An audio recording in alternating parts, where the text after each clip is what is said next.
¿Cuál es el plan de Pablito? Además, sendo billete nos va a costar arreglar el sistema eléctrico. ¿Y para qué? El gobierno se dispone a crear una nueva agencia. A mí ya nada me sorprende. La gobernadora se declara indefensa ante New Fortress. La Junta de Control Fiscal pone en cintura al gobierno. Y miren, siguen rodando las cabezas en el PRITS. Al final del día es la silla o el contrato. Todo eso y más en este festival de información. Es 10 de septiembre y esto es Escucha Lugaro.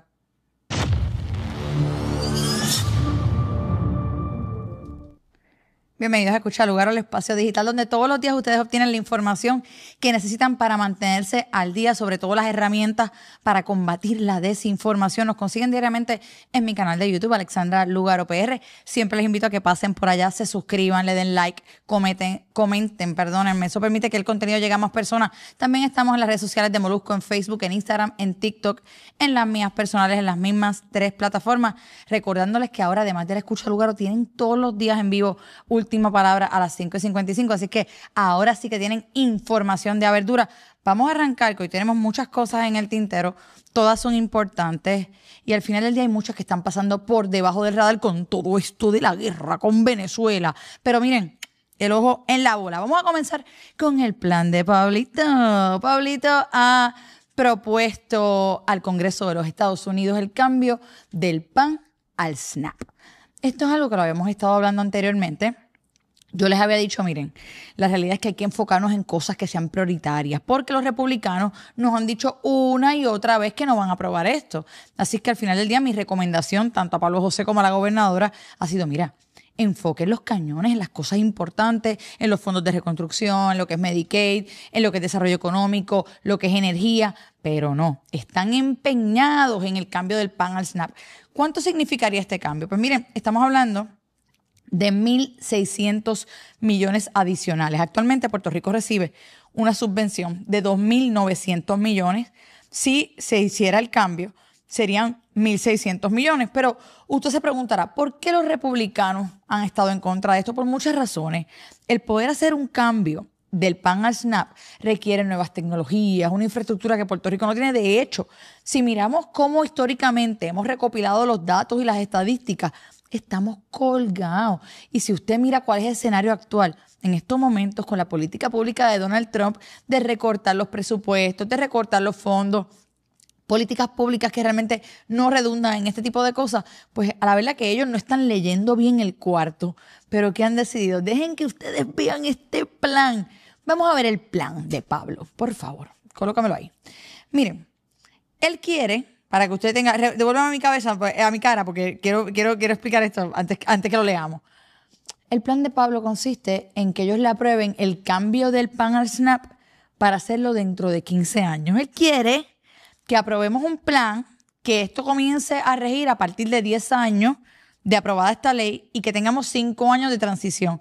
O sea, le está diciendo al Congreso, yo sé que tú no me quieres aprobar esto, apruébame una ley que diga que en 10 años esto va a ser ley y que vamos a tener 5 años de transición. O sea, que esto sería para que pase dentro de 15 años el cambio del PAN al SNAP. Tal vez no exista el SNAP en 15 años, pero vamos a leer el plan de Pablito. Un momentito.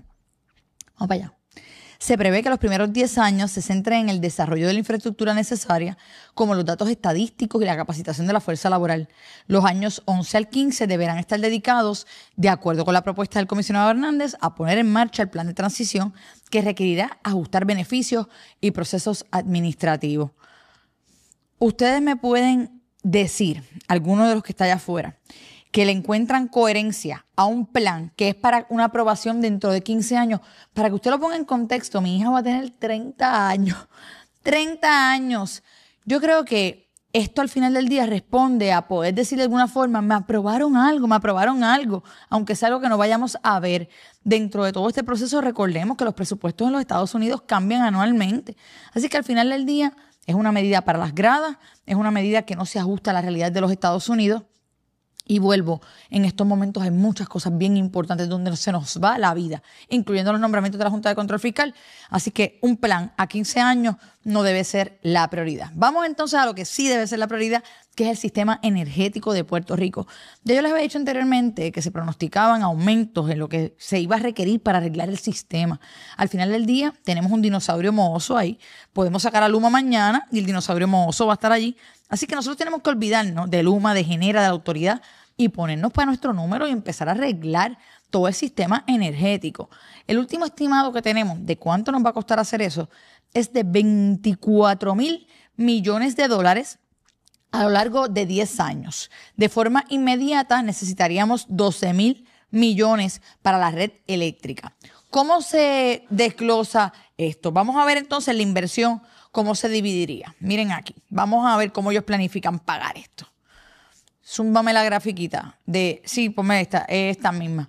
Miren la inversión de capital. Aquí tienen entre los años 2026 al 2028, que es el ciclo que estamos corriendo, se requerirían 4,408 millones de inversión federal y 2,742 de inversión no federal, para un total de 7,150, y ya de los años 2029 al 2035 serían más de 7,000 millones de inversión federal, más de 9,000 millones de inversión no federal, para una gran friolera de 24,000 millones de dólares. Si vemos cómo está desglosado eso en las diferentes áreas que se requerirían, estamos viendo que en experiencia del cliente, que ahí, chacho, deberían meter más, 2,028 millones, distribución 7,364, apoyo 4,685.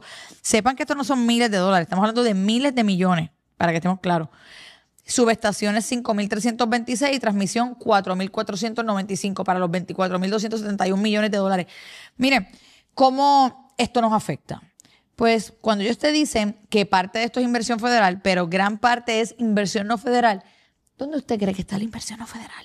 ¿De dónde usted cree que sale ese dinero?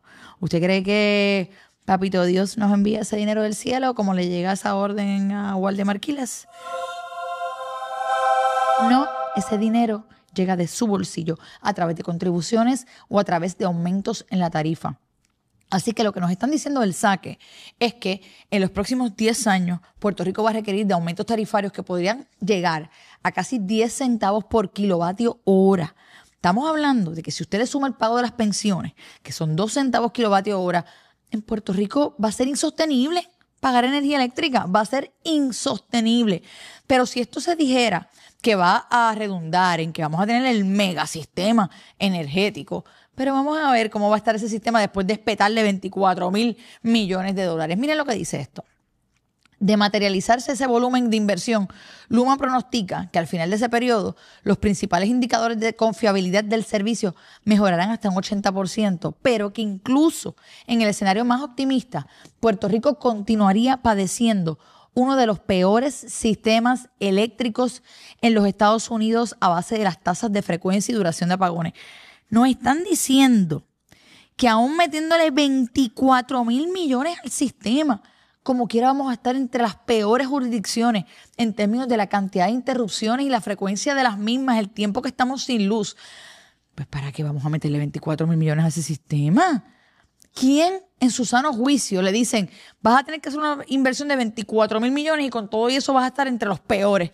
Al final del día, pues, mira, divídete eso entre los habitantes y páganos una planta cada uno. Porque definitivamente esta no puede ser la ruta. La ruta no puede ser decirnos que la inversión va a requerir 24,000 millones y que aún así no se van a ver resultados. Yo creo que urge una conversación entre los diferentes sectores, si vamos a trabajar los temas de microredes, energías renovables, si vamos a trabajar otras fuentes de energía, pero algo hay que hacer, construcción de nuevas plantas generatrices, porque al final del día no es insostenible pagar la luz más cara de los Estados Unidos con el peor de los sistemas.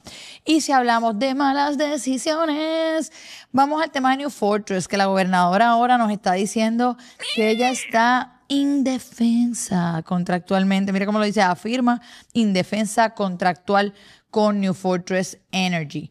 La gobernadora de Puerto Rico, después de que nos ha hecho todo el show de la barcaza, de que New Fortress, estos extorsionadores, se llevaron la barcaza en un momento crítico para pedirnos que firmáramos un contrato y nosotros no quisimos firmar ese contrato y aquí no se negocia con terroristas.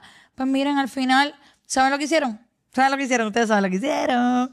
Vamos a verlo. Tararara.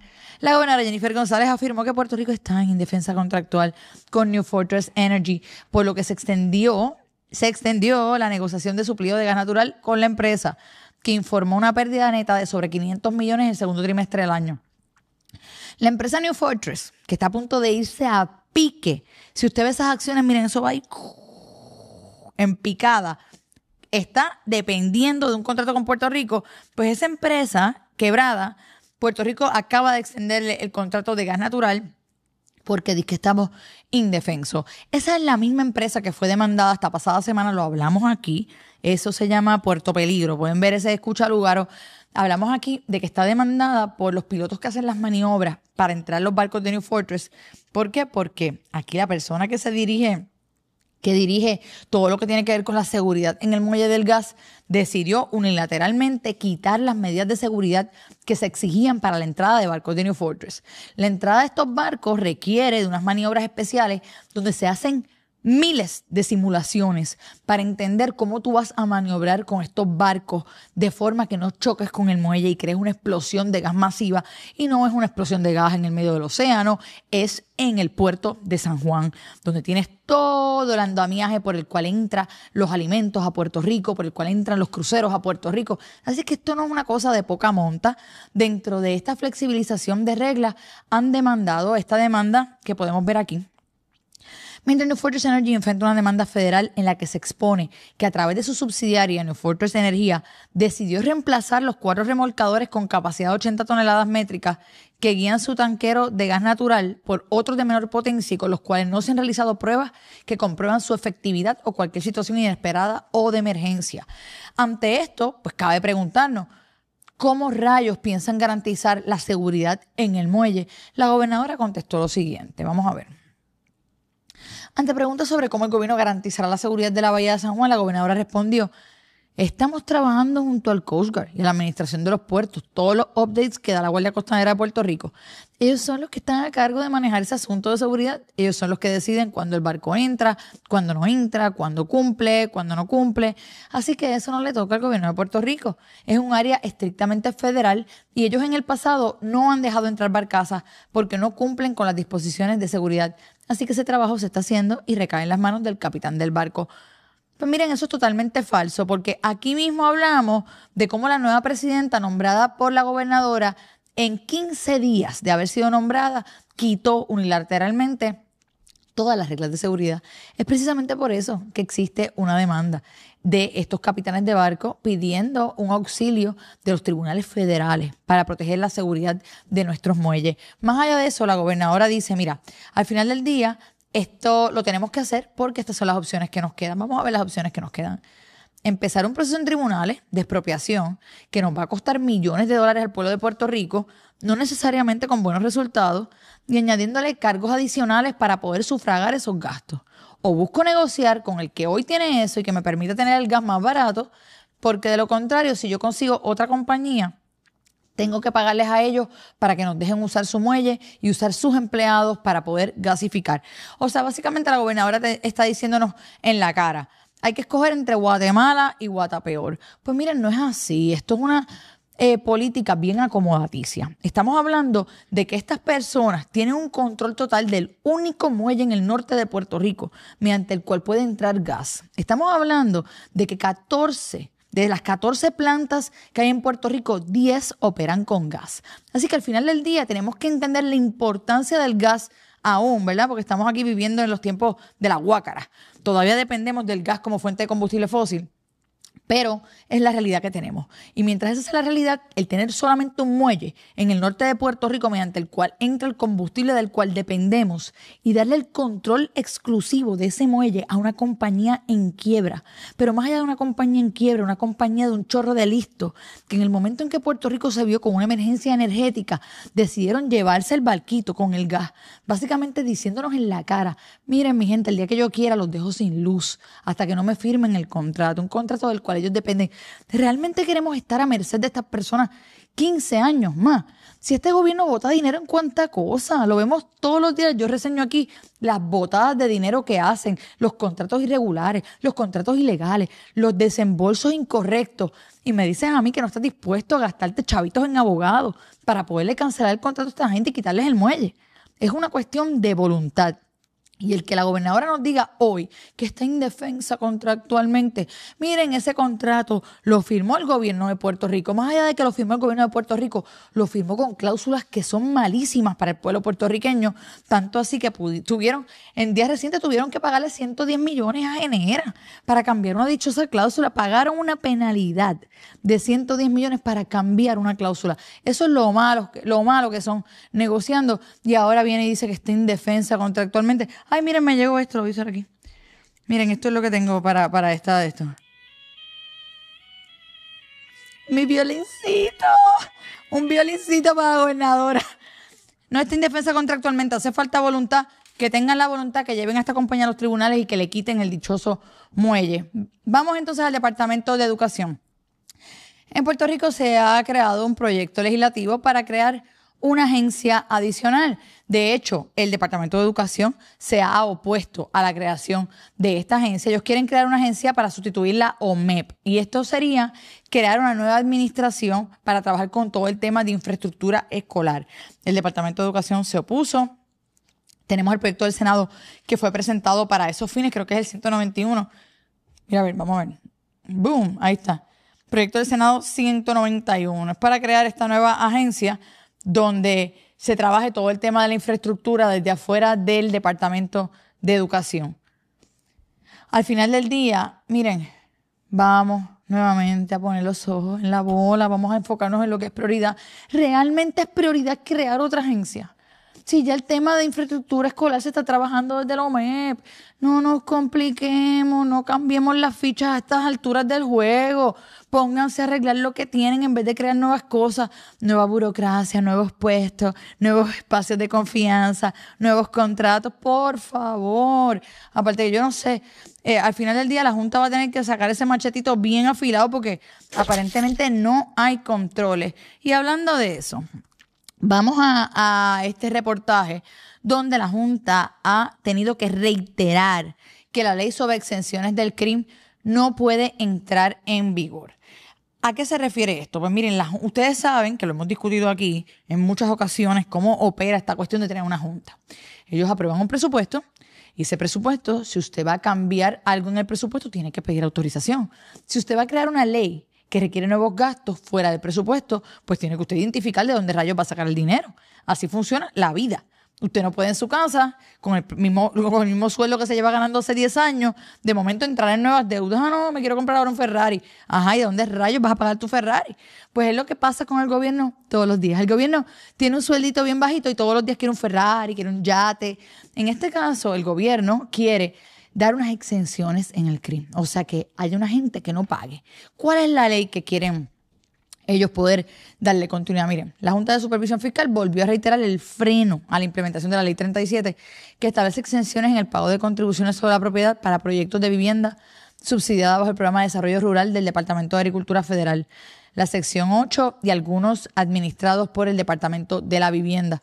Así es que en este caso el gobierno quiere dar unas exenciones. Si usted da unas exenciones, es dinero que deja de cobrar. Si usted deja de cobrar ese dinero, es dinero que no tiene en el presupuesto. Así es que usted altera el presupuesto. Usted no puede alterar el presupuesto si no tiene de dónde rellenar ese dinero. Así que la Junta debe estar bastante frustrante que el gobierno insista en hacer cosas para desbalancear el dichoso presupuesto.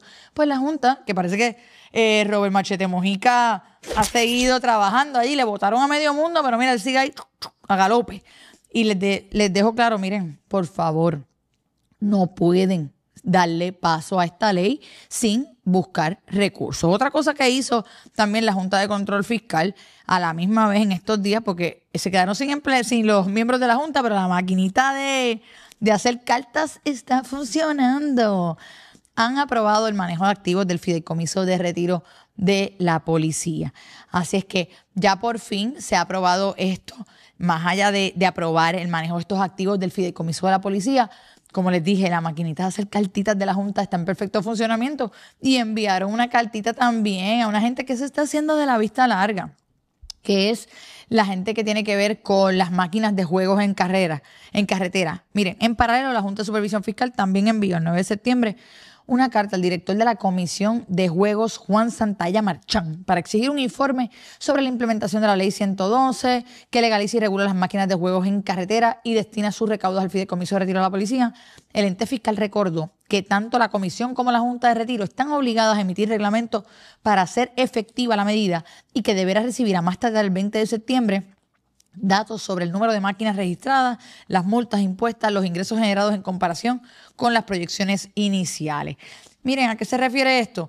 Se aprobaron unas medidas para las máquinas de juegos en carretera, para la Comisión de Juegos. Una el mollero más grande que tuvo esa medida fue decir, vamos a usar lo que se recaude de las maquinitas de juegos de azar, se va a usar para alimentar el fondo de retiro de los policías. Pero usted sabe que la gente de la Comisión de Juegos, Coqui, han dejado desfalcado el fondo de retiro, no se están haciendo de la vista larga. Después que les aprobaron unas cosas, no han remitido los reglamentos, la fiscalización, las multas, lo que tienen que hacer.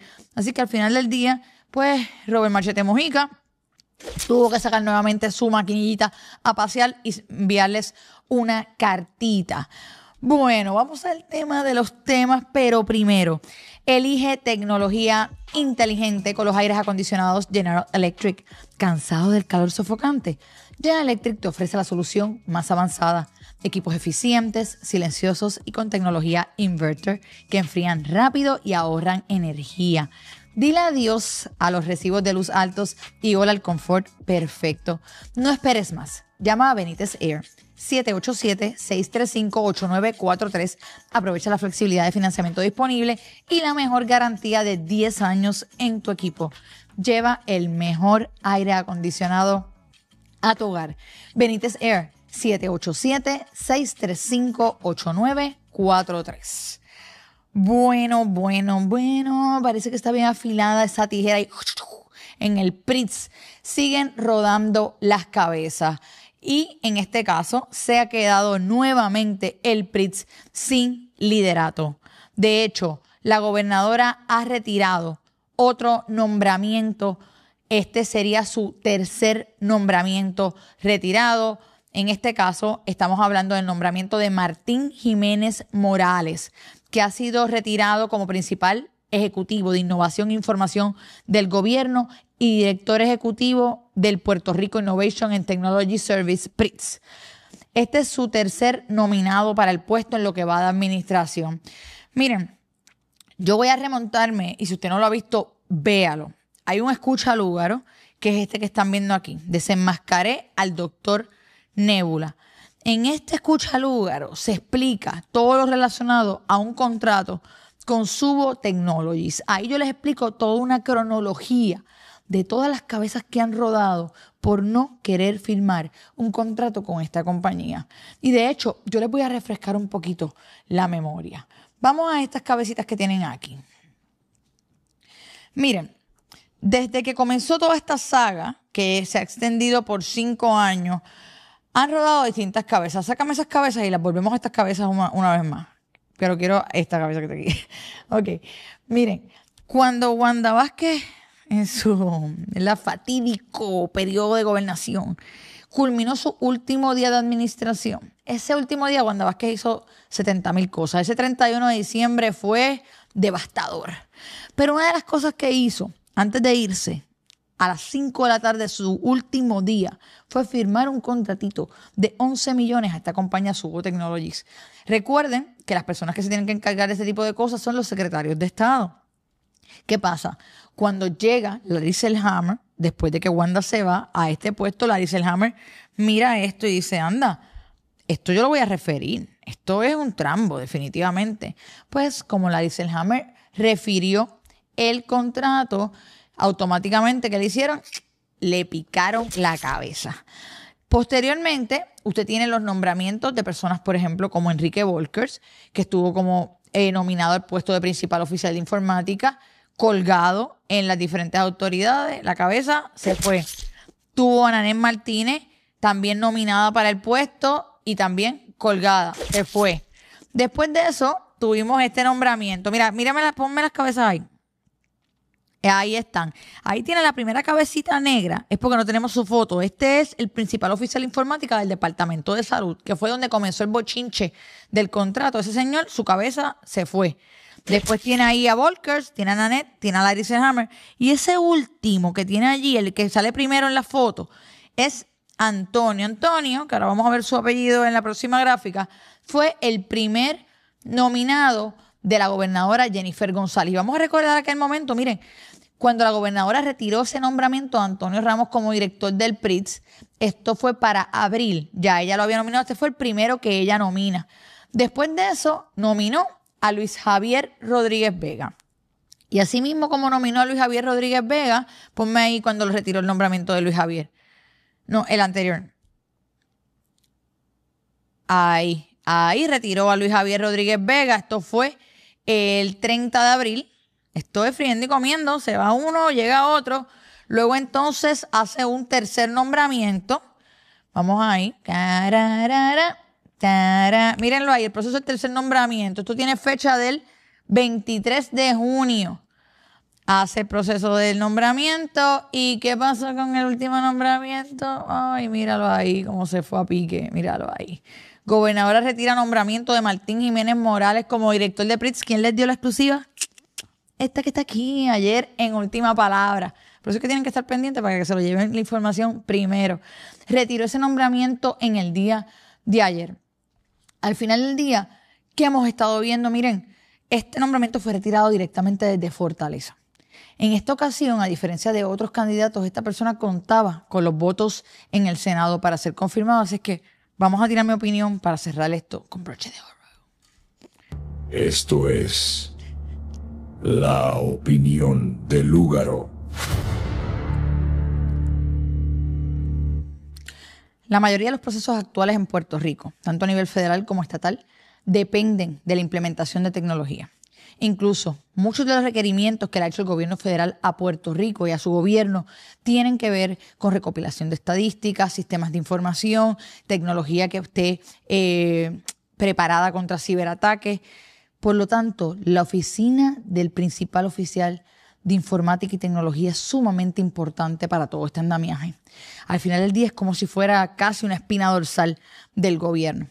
El gobierno lleva sin espina dorsal 5 años. Llevamos 5 años sin un director para la oficina de tecnología. ¿Por qué esto ha ocurrido? Miren, ya no es un secreto. Se le ha exigido en múltiples ocasiones a estos directivos que acepten firmar contratos con diferentes entidades para poder quedarse en la silla. Por suerte, hemos contado con diferentes personas que han tenido la dignidad de renunciar a sus puestos o estar dispuestos a ponerse en esa silla de fuego y ser colgados por no cumplir con esos requisitos. Yo creo que este tema merece una investigación del gobierno federal, porque ¿qué les voy a decir? Yo odio que nos vengan a dar pan los federales, pero es que los estatales no están haciendo nada. ¿Qué voy a pedirle que haga la investigación? A la Secretaría de Justicia que nombró Jennifer González. Le voy a pedir a la Secretaría de Justicia que nombró Jennifer González que destape la olla de grillos que tiene en el Departamento de Salud, la olla de grillos que tiene dentro de la propia Fortaleza, porque hay unos grillitos bien escondiditos allí, en unas esquinas que le hacen un flaco servicio a la gobernadora de Puerto Rico. Y no sé cómo la gobernadora les ha permitido retenerse en esas posiciones tanto tiempo. Ahora mismo Jennifer González no está ni siquiera en Puerto Rico. Cuando se retiraron los nombramientos, Jennifer González estaba montada en un avión. Todavía no hay explicaciones de por qué se retiran estos nombramientos. Yo les aseguro algo y voy a sacar la bola de cristal. Esto es mezcla de opinión de Lúgaro con bola de cristal con todos los power. Boom. No me saco el violín también. Vamos para allá. Vélenlo. Que lo que viene cuando le pidan explicaciones a la gobernadora, cuando ella se baje de ese avión y le pregunten por qué retiró el nombramiento, van a venir cosas desde no, es que estamos haciendo unas investigaciones del trasfondo de esta persona. Les van a decir, es que no tenía los votos en el Senado. No nos dejemos coger de tontos. Si nos hablan de investigaciones, que nos digan cuáles investigaciones, quiénes están investigando, de qué se trata. Si nos dicen que no hay votos en el Senado, que nos diga el Senado si estaban los votos o no estaban los votos. Porque yo creo que ha llegado el momento en que se rinda cuenta de por qué se siguen cortando cabezas en el PRITS. Al final del día, como yo les dije anteriormente, La corrupción en Puerto Rico ya no es entregarle faldos de dinero y de cash como si fueran pasteles a los alcaldes en los carros. La nueva forma de corrupción es otorgar contratos a quienes luego benefician a esos que les otorgaron los mismos. Por lo tanto, ¿usted sabe dónde va a estar el boquete más grande de esta administración? En los contratos de tecnología. ¿Por qué? Porque la tecnología lo vemos como algo tan especializado, que son contratos multimillonarios, son contratos que nadie entiende porque son bien técnicos. Y esa es una gran manera de robar a través de esos contratos y son a los que le tenemos que poner el ojo encima. Y por eso esta oficina es tan importante y por eso el designado a ese puesto es tan importante y por eso el hecho de que no tengamos un director para esa oficina hace 5 años es tan importante y a la vez tan revelador. Yo voy a seguir dándole bien duro a este tema, vamos a seguir investigando, pero ¿saben qué? Desde aquí, desde la Escucha Lúgaro, no podemos arrestar gente. Así que le toca a las autoridades federales competentes que hagan la investigación. Miren, no hay que hacer mucho. Aquí no hay que buscar debajo de la alfombra. Aquí con que usted dé una desempolvadita, salen todos. Esto está bien facilito. Esto es un bombito al pitcher para las autoridades federales porque ¿saben qué? Todo el mundo lo sabe. Todo el mundo sabe lo que está pasando. Así es que ahora lo saben ustedes también. Agradecida del apoyo que nos siguen brindando. Vayan al canal, suscríbanse si se suscriben. Tienen la ventaja de que eso le envíe una notificación a ustedes cada vez que el contenido suba. Y ustedes, mira, empezó Última Palabra, voy a tener entrevistas completas. Mira, empezó la Escucha Lúgaro y usted se mantiene al día. Además que nos ayuda a que esta información le llegue a más personas y se evita que yo tenga que seguir repitiéndoles. Yo se los dije, pero ustedes no me hicieron caso. Ahora sí, les recuerdo que estoy a las 4 en Kaku 105, en lo que es Tendencia con Lúgaro. Vamos a hablar de todo esta guerra contra Venezuela, de Maduro, las declaraciones de la gobernadora del gobierno de Puerto Rico, el ejército puertorriqueño de Aguadilla. Vamos a hablar de todos estos temas y cómo son una distracción a lo que verdaderamente es importante. Y ya saben, a las 5:55 en Última Palabra voy a discutir varios temas. Voy a estar trabajando todo lo que es el tema de los cuidadores de Alzheimer. Tengo a Víctor Manuel en entrevista, no para hablar de su música, para hablar de temas de salud en Puerto Rico, la experiencia de él con los mismos. Vamos a tener todo lo que es el tema energético, todo lo que es de PRITS con las personas que son protagonistas de estos hechos para hacerle las preguntas que ustedes quieren, para las que ustedes quieren respuesta. Bueno, con eso los dejo. Que tengan todos un bonito día y arrancamos, seguimos.